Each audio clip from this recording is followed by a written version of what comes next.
Let's now take up the points according to pattern for P syndrome. For wind painful obstruction syndrome, we have bladder 12, GB 31, 39, do 14, TB6, bladder 17, and bladder 18. Reducing method in acute cases, even method for chronic cases.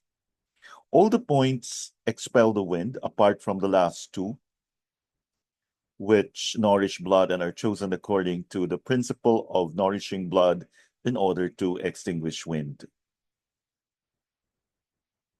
In case of wind painful obstruction syndrome, it is particularly important to try to obtain the propagation of the needling sensation along the channel. The use of points according to syndrome is especially important for wind painful obstruction syndrome, as the pain moves from joint to joint.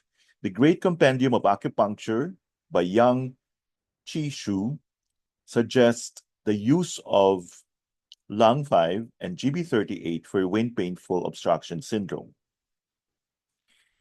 Now let's go to cold painful obstruction syndrome. We have stomach 36, REN 6, SI 5, bladder 10, DO 14, DO 3, bladder 23, and REN 4. We use reinforcing method and moxa, preferably on the needle. Moxa on the needle is the best form of moxibustion for cold painful obstruction syndrome.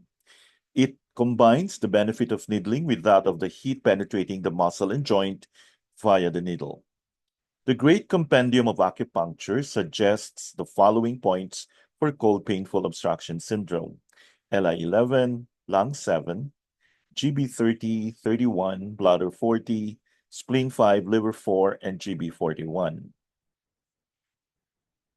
For dump painful obstruction syndrome, the points are spleen 9, 6, GB 34, stomach 36, bladder 20. Reducing method in acute cases, even method for chronic cases. Bladder 20 should be reinforced in either case.